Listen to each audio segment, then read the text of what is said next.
கேட்டு என் உரையை முடிக்கின்றேன். धन्यवाद. बैठिए. श्री राघव चड्ढा जी. सर आमतौर पे देखा जाता है 20 मिनट्स. सर आमतौर पे देखा जाता है कि जब भी वित्तीय बजट देश में प्रस्तुत किया जाता है तो देश के कुछ वर्ग उस बजट से खुश होते हैं और कुछ वर्ग उस बजट से निराश होते हैं. लेकिन इस बार सरकार ने वो अचीव कर लिया जिसे अचीव करना संभव ही नहीं था. इस सरकार ने इस बजट से लगभग देश के हर वर्ग को निराश किया. They have managed to displease all sections of our society. In fact sir Bharatiya Janata party के अपने समर्थक भी, अपने वोटर भी इस बजट से बेहद निराश हैं. सर बजट 2024 में अगर आप सर इनको मुझे बोलने दीजिए, नहीं तो मैं if you want me to yield मैं बैठ जाता हूं सर. आप बैठो, आप बोलने दो. माननीय सदस्य, आप बोलो ना. माननीय सदस्य, क्या प्रॉब्लम है? कृपया बैठे. बैठो. क्या बैठ जाए? बैठो आप. प्लीज बैठिए. आप बोलिए चड्ढा जी, प्लीज कंटिन्यू बोलिए. सर पिछले 10 सालों में टैक्स लगा कर सरकार ने एक देश के आम आदमी का खून चूस लिया. अब आप मानिए आप 10 रुपए कमाते हैं, उसमें से 3-3.5 रुपए आप इनकम टैक्स के माध्यम से दे देते हैं, 2 रुपए 2.5 रुपए जीएसटी आपका चूस लेता है, 1.5-2 रुपए आपका कैपिटल गेन टैक्स लगता है, सेस सरचार्जेस 1-1.5 रुपए के लग जाते हैं, तो मात्र 10 रुपए में से 7-8 रुपए तो सरकार के खजाने में चला जाता है. तो आम इंसान को मिलता क्या है, आम आदमी को मिलता क्या है? और सरकार जो हमसे इतना टैक्स लेती है उसके बदले में सरकार हमें देती क्या है? कौन सी ऐसी अंतर्राष्ट्रीय सेवाएं, world class health care, education, transport सुविधाएं सरकार बदले में देशवासियों को देती है? मैं ये भी पूछना चाहता हूं. इसीलिए आज मुझे ये कहने में बिल्कुल भी गुरेज नहीं है that sir we in India today pay taxes like England to get services like Somalia. Sir मैं अपने इस भाषण को सर 2 भाग में बांटूंगा. पहले भाग में मैं सर सरकार की इतनी दुर्दशा 2024 के चुनावों में क्यों हुई और आज की आर्थिक स्थिति क्या है उस पर बात करूंगा, और दूसरे भाग में कुछ सुझाव भी सरकार को दूंगा. सर पहले 2019 में भारतीय जनता पार्टी की 303 सीटें थी. देश की जनता ने उन सीटों पर 18% जीएसटी लगाकर इनको 240 सीटों पर ला खड़ा किया. सर इसके कई कारण बताए जाते हैं. कोई कहता है कि धर्म का कार्ड नहीं चला, कोई कहता है जातीय कारण है, तो कोई कहने लगता है कि टिकट डिस्ट्रीब्यूशन में कमी रही. सर ये सब ऊपरी कारण है. मैं 3 कारण बताता हूं जिस वजह से भारतीय जनता पार्टी की ये दुर्दशा हुई. पहला कारण है इकोनॉमी, दूसरा कारण है इकोनॉमी, और तीसरा कारण भी है इकोनॉमी. सुनिए प्लीज. ये सर मैं बैठ जाता हूं. ये राष्ट्रपति के अभिभाषण पर चर्चा नहीं है, ये आम बजट पर चर्चा है. माननीय राघव चड्ढा जी आपस में बात नहीं करें. माननीय राघव चड्ढा जी, ये राष्ट्रपति के अभिभाषण पर चर्चा नहीं है, ये आम बजट पर चर्चा. बोलिए आप. सर बजट पे आप बोलो. आप बजट पर बोलिए. आम बजट. सर अगर आपने मेरी पूरी बात सुनी होती तो शायद इतनी आपत्ति इन लोगों को ना होती. सर मैं यही कहना चाह रहा हूं कि कई कारण बताए जाते हैं चुनावी हार के, लेकिन मेरे मुताबिक 3 महत्वपूर्ण कारण है. पहला कारण इकोनॉमी, दूसरा कारण इकोनॉमी, और तीसरा कारण भी इकोनॉमी. मैं इकोनॉमी की बात कर रहा हूं, चुनावों की बात नहीं कर रहा. सर पहला कारण. सर मैं बैठ जाता हूं सर, इनको चिल्लाने दीजिए, मैं बैठ जाता हूं सर. माननीय सदस्य बैठिए. जब आपका समय आए तो आप बता देना दिल्ली में कैसे आ रहे. अभी उनको बोलने दीजिए. बोलिए. बंद. अभी उन्होंने बना दिया है. बोलिए. सर पहला कारण हार का है rural income and inflation. Sir Bharat की 60% से ज्यादा आबादी सर गांव में बसती है, लेकिन आज सर सर ये ठीक नहीं है. सर इनकी तबीयत खराब है. इनके पेट में क्यों दर्द हो रहा है? इनकी तबीयत खराब है. क्या दिक्कत है? इनके पेट में दर्द हो रहा है. इनकी तबीयत खराब है क्या सर? आज आप बैठिए. बैठ जाए माननीय सदस्य. कृपया बैठे. बैठ जाए मन. कृपया बैठे. बैठिए.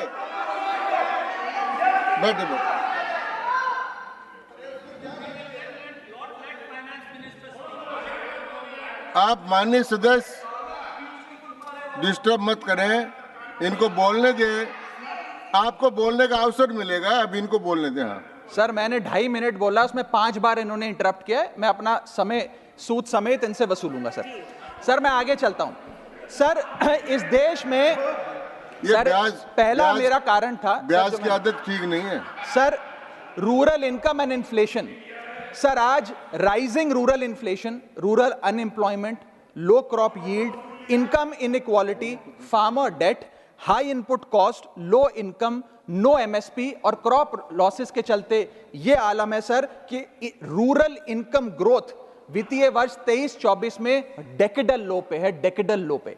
और सर इसी के साथ साथ किसानों की आय दुगना करने का वादा था, स्वामीनाथन कमीशन के अनुसार एमएसपी देने का वादा था, वो वादे जब पूरे नहीं हुए तो आलम यह है सर कि पिछले 25 महीने लगातार रियल रूरल वेजेस डिक्लाइन पर हैं लगातार। और इसके साथ साथ यूपीए के दौरान, कांग्रेस पार्टी की सरकार के दौरान फार्म वेजेस में 8.5% का इजाफा देखा गया था, एनडीए 1 के दौरान 3% और एनडीए 2 के दौरान -0.6% का इजाफा देखा गया, यानी कि रूरल वेजेस गिरती जा रही हैं। सर मैं ऐसे साधारण भाषा में समझाता हूं सर। सर 2014 में एक दिहाड़ी मजदूर एक दिन की अपनी दिहाड़ी से 3 केजी अरहर की दाल खरीद सकता था सर। सर आज वही दिहाड़ी मजदूर वर्ष 2024 में एक दिन की दिहाड़ी से 1.5 केजी अरहर दाल खरीद पा रहा है, यानी कि महंगाई भी बढ़ रही है और उसकी आमदनी भी घट रही है। इसका नतीजा क्या हुआ सर? इसका नतीजा यह हुआ कि इनका वोट शेयर घटा, रूरल एरियाज में 5% भाजपा का वोट शेयर घटा, इनके खुद के यूनियन एग्रीकल्चरल मिनिस्टर चुनाव हार गए और 398 रूरल सीट्स में से 2019 में इनको 236 मिली थी, आज 398 सीट्स में से इस बार मात्र 165 सीटें मिली हैं, यानी कि रूरल इंडिया में इनको नकार दिया गया है सर। सर दूसरा मेरा जो आज देश में आर्थिक स्थिति है जिसके कारण इनकी भी ये चुनावों में दशा हुई, उसका है फूड इन्फ्लेशन। सर थाली का बजट बिगड़ गया सर, आटा हो, दूध हो, चावल हो, दही हो, हर वस्तु पे महंगाई का आलम है, जीएसटी का आलम है और लगातार इस देश में फूड इन्फ्लेशन बढ़ता जा रहा है। 9 से 9.5% के लगभग आसपास फूड इन्फ्लेशन मंडरा रही है सर इस देश में। और मैं पूछना चाहता हूं सरकार से कि वो कमोडिटीज जिसमें हम सेल्फ सफिशिएंट थे, वो कमोडिटीज जिसमें हम एक्सपोर्ट किया करते थे, उसमें कैसे महंगाई घुस गई? और अगर वो कमोडिटीज भी महंगी हो गई हैं तो उसका फायदा किसान को क्यों नहीं मिलता? वो सारा पैसा जा कहां रहा है? ये एक बड़ा महत्वपूर्ण सवाल है सर। आटा 2014 में 21 रुपए प्रति केजी बिका करता था, आज 42 रुपए प्रति केजी हो गया है। दूध 30 रुपए प्रति लीटर के आसपास बिका करता था वर्ष 2014 में, आज 2024 में 70 रुपए प्रति लीटर बिकता है सर। देसी घी 2014 में 300 रुपए प्रति केजी पे बिका करता था, आज 2024 में 675 रुपए प्रति केजी बिकता है। अरहर की दाल 80 रुपए प्रति केजी बिका करती थी 2014 में, आज 230 रुपए प्रति केजी बिक रही है और न जाने कितनी वस्तुओं के दाम आसमान छू रहे हैं सर। और अगर यही रफ्तार रही महंगाई की तो जितनी रफ्तार से 303 से 240 पर आए हैं उससे तेज रफ्तार से 240 से 120 पर आएंगे सर ये लोग। Sir third reason is unemployment, यानी कि बेरोजगारी। सर इनफॉर्मल सेक्टर हो या फॉर्मल सेक्टर हो, अनऑर्गेनाइज सेक्टर हो या ऑर्गेनाइज सेक्टर हो, हर जगह अनएम्प्लॉयमेंट है। और सीएमआई की रिपोर्ट यह बताती है कि अनएम्प्लॉयमेंट दर ऑर्गेनाइज सेक्टर की इस देश में 9.2% है। अनऑर्गेनाइज सेक्टर की तो बात ही भूल जाइए, ऑर्गेनाइज सेक्टर की अनएम्प्लॉयमेंट दर 9.2% है। और हम लोग अपने देश के ह्यूमन रिसोर्सेस को किस कागार पे लाकर खड़ा कर दिया है उसका आलम देखिए सर। उत्तर प्रदेश सरकार के सचिवालय में पीएन की पोस्ट के लिए 368 नौकरियां निकली, 23 लाख लोगों ने उसके लिए आवेदन पत्र दिए। इंडियन रेलवेज के ग्रुप डी एम्प्लॉइज में 63,000 पोस्ट निकली, उसके लिए 2.5 करोड़ लोगों ने आवेदन पत्र दिए। 2.5 करोड़ ऑस्ट्रेलिया की आबादी से भी ज्यादा है sir. Sir 9,900 constable post Bihar police निकालती है, उसके लिए 11 लाख आवेदन पत्र आते हैं। और सर सारी चीजें छोड़िए, महाराष्ट्र सचिवालय के कैंटीन में 12 वेटरों को भर्ती करने के लिए जब आवेदन पत्र मांगे गए तो 7,000 लोगों ने आवेदन पत्र दिए, जिसमें कई पोस्ट ग्रेजुएट्स और ग्रेजुएट्स भी शामिल थे। सर यह बेरोजगारी का आलम है। चौथा, की सेक्टर स्टैग्नेशन। जितने की सेक्टर्स हैं इस देश में, कंस्ट्रक्शन हो, ट्रेड हो, जो इंप्लॉयमेंट क्रिएट करते उसमें एक स्टैग्नेशन आता जा रहा है। और इंडस्ट्री का इन्वेस्टमेंट जिसे कहते हैं ग्रॉस फिक्स्ड कैपिटल फॉर्मेशन, वो लगातार घटती जा रही है। और मुझे बताते हुए दुख है कि न्यू प्राइवेट इन्वेस्टमेंट वित्तीय वर्ष 24-25 के पहले क्वार्टर में 25 ईयर लो पर आ खड़ी है, यानी कि निवेश नहीं कर रही है इंडस्ट्री आज भारत देश की। सर, पांचवा कारण है गिरती हुई पर कैपिटा इनकम, यानी कि प्रति व्यक्ति आय। देश के 12 राज्यों में लगातार पर कैपिटा इनकम घटी, उन 12 में से 9 राज्यों में भारतीय जनता पार्टी का वोट शेयर भी घटा। छठा कारण, decline in financial savings and rising debt burden on the Indian household, यानी कि एक औसतन भारतीय परिवार का कर्ज बढ़ता जा रहा है और उसकी सेविंग्स घटती जा रही हैं। फाइनेंशियली हम लोग फ्रेजाइल होते जा रहे हैं, और ये रिजर्व बैंक ऑफ इंडिया के गवर्नर ने खुद कहा कि सेविंग्स बैंक अकाउंट खातों में से सेविंग्स गायब होती नजर आ रही हैं। हमारा net financial savings to GDP ratio वो घट रहा है, हाउस होल्ड सेविंग्स वो घट रही हैं, और लगातार सेविंग्स में डिक्लाइन देखा गया। और मैं एक सिर्फ बुराई नहीं करना चाहता, मैं सुझाव भी देना चाहता हूं। मैं आने वाले अपने भाषण के भाग में 8-10 महत्वपूर्ण सुझाव भी सरकार के लिए लाया हूं। देश हित में, देश की अर्थव्यवस्था के हित में सुझाव देना चाहता हूं। पहला सुझाव, index minimum wages with inflation, यानी कि न्यूनतम मजदूरी आय को बढ़ती महंगाई के साथ जोड़िए।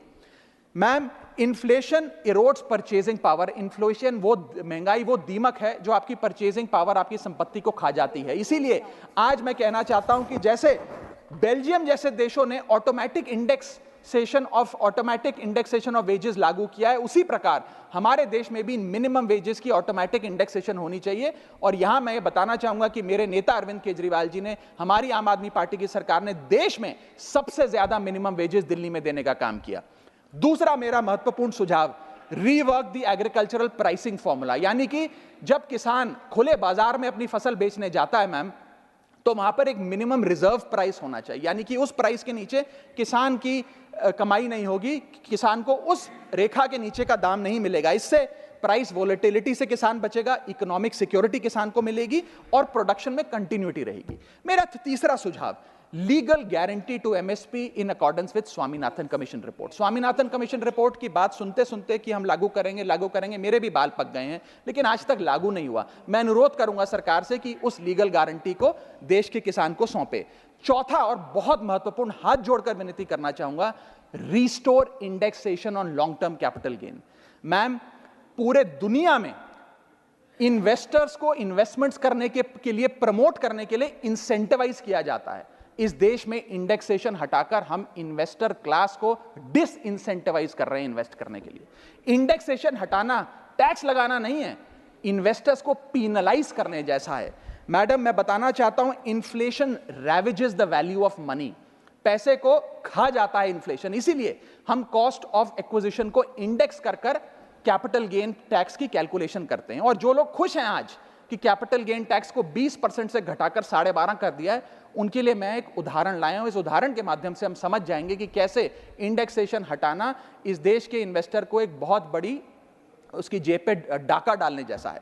मैडम, फर्ज करिए कि 2001 में आपने 1 करोड़ रुपए का एक मकान खरीदा। वो मकान की दर 6% के हिसाब से बढ़ती गई उसकी वैल्यू, और आज वो मकान जो 1 करोड़ का आपने 2001 में खरीदा था, वो आज 4 करोड़ 17 लाख रुपए का हो गया। अब 2 सिनेरियो हैं, एक इंडेक्सेशन का सिनेरियो जिसमें आप बेचें उस पर टैक्स लगे, और एक नया सिनेरियो जिसमें आप उसे बेचेंगे तो नई रेट के अकॉर्डिंग उस पर टैक्स लगेगा। मैं पहले पुराने सिस्टम के हिसाब से, इंडेक्सेशन वाले सिस्टम के हिसाब से उस पर कितना टैक्स लगेगा वो आपको बताना चाहता हूं। आज वो मकान जो आपने वर्ष 2001 में 1 करोड़ का खरीदा था, वो आप 4 करोड़ 17 लाख रुपए का बेचती हैं, तो आपकी सेल प्राइस 4 करोड़ 17 लाख, लेकिन आपकी purchase price, inflation adjusted indexed purchase price 1 crore नहीं, लगभग 3 करोड़ 60 लाख के आसपास आती है। यानी कि आपका sale price minus purchase price, जो प्रॉफिट ऑन सेल है, वो 54 लाख रुपए होता है। उस 54 लाख रुपए पर 20% के अकॉर्डिंग आप पे टैक्स लगता है। यानी कि इंडेक्सेशन वाले फॉर्मूले से आपको कुल टैक्स 10,80,000 रुपए देना पड़ता है। मैं राउंड ऑफ करके 11 लाख रुपए कहता हूं। लेकिन जो नई व्यवस्था है जिसमें इंडेक्सेशन आपसे छीन लिया गया है, उसमें sale price 4 crore 17 lakh, cost price 1 crore, मुनाफा 3 करोड़ 17 लाख, उस पर 12.5% टैक्स, यानी कि टैक्स कुल मिलाकर आपका बनता है 39 लाख 62,000, यानी कि नई व्यवस्था में वही 1 करोड़ का मकान अगर आप बेचेंगे आज 4 करोड़ 17 लाख का, तो आपको लगभग 40 लाख रुपए टैक्स देना पड़ेगा, और पुरानी व्यवस्था में आपको मात्र 11 लाख रुपए टैक्स देना पड़ेगा, यानी कि 40 माइनस 11 लगभग 29 लाख रुपए का एडिशनल टैक्स आपको देना पड़ेगा मात्र 1 करोड़ रुपए के प्लॉट की सेल पर। यह है इंडेक्सेशन का खेल। इसीलिए indexation long term capital investments के लिए अति आवश्यक है। मैं सरकार से अनुरोध करूंगा कि उसे ना हटाएं, और आज मैं इस सदन में भविष्यवाणी करता हूं, अगर आपने इंडेक्सेशन वापस लागू नहीं किया तो 3 चीजें होने जा रही हैं इस देश में। पहला, रियल एस्टेट में इन्वेस्टमेंट गिरने वाली है और लोग अपना ड्रीम होम कभी नहीं खरीद पाएंगे। दूसरा, अंडर वैल्यूएशन होगी प्रॉपर्टी डील्स की, सब लोग सर्कल रेट पे प्रॉपर्टी खरीदेंगे बेचेंगे, कोई असल कीमत नहीं बताएगा। और थर्ड थिंग जो इस देश में होने जा रही है, रियल एस्टेट सेक्टर में भारी तादाद में ब्लैक मनी आने जा रहा है अगर आपने ये इंडेक्सेशन का फैसला वापस नहीं लिया। मेरा 5वां सुझाव सरकार को, फाइनेंशियल सेविंग्स को इंसेंटिवाइज करिए। डेट में, इक्विटी में, म्यूचुअल फंड्स में, बैंक डिपॉजिट्स में फाइनेंशियल इन्वेस्टमेंट्स, और खास करके जो 24 से 36 महीने से अधिक लोग अपनी इन्वेस्टमेंट रखते हैं उन्हें इंसेंटिवाइज करिए, टैक्स मत करिए, पेनलाइज मत करिए। और मैं कहूंगा आने वाले समय में आपको लॉन्ग टर्म कैपिटल गेन पे टैक्स अबॉलिश करने के लिए भी सोचना चाहिए, ना कि उसे सिर्फ कम करना चाहिए। छठा मेरा सुझाव, review, revise and simplify GST. GST जिसे गहरा संकट टैक्स या गब्बर सिंह टैक्स के नाम से आज देशवासी जानते हैं, रोटी हो, कपड़ा हो, मकान हो, हर चीज पे जीएसटी लगा लगा कर हमने इस देश के इन्फ्लेशन पर भी जीएसटी लगा दिया, सारी चीजें महंगी हो गई। मेरा सुझाव है सरकार से कि इस जीएसटी के पूरे फ्रेमवर्क को कॉम्प्रिहेंसिवली स्टडी कर रिवाइज करिए।